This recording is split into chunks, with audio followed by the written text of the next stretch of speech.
Hello everyone, আমি সুস্মিতা। আজকের ভিডিওতে তোমাদের সবাইকে আরও একটা কাজ দেখাতে চলে এলাম। আজকের ভিডিওটা একটু স্পেশাল, কারণ আমি এই প্রথমবার ক্যানভাসের ওপর কাজ করেছি। এখানে টোটাল 4টে ক্যানভাসের ওপর কাজ করেছি। 4টের মধ্যে প্রথমে দুটো ছিল একটু বড় সাইজের, আর সেকেন্ড দুটো ছিল একটু ছোট সাইজের, একটা ছিল আরও ছোট। তো দেখতে থাকো। আর এখানে যে কাজগুলো আমাকে দেওয়া হয়েছিল, এগুলো অর্ডারের কাজ ছিল, আমাকে রেফারেন্স দিয়ে দেওয়া হয়েছিল, তো আমি সেই মতনই কাজগুলো করেছি। ক্যানভাসগুলো আমাকে রেডি করে দেওয়া হয়েছিল। আর এখানে যে কালারটা আমি ইউজ করেছি সেটা হচ্ছে ব্রাশটার অ্যাক্রিলিক কালার। তো এর আগে আমি যতবারই কালার করেছি ফেব্রিকের অ্যাক্রিলিক কালার দিয়ে কাজগুলো করেছি, ওটা ছিল কাপড়ের ওপর কাজ করা। তো এটা আমি প্রথমবারই করলাম। তো তোমরা অবশ্যই কমেন্ট করে জানিও কেমন হয়েছে।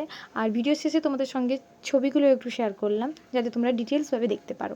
তো ভালো লাগলে অবশ্যই লাইক করে দিও। তো দেখা হচ্ছে পরের ভিডিও। আজকের জন্য বাই।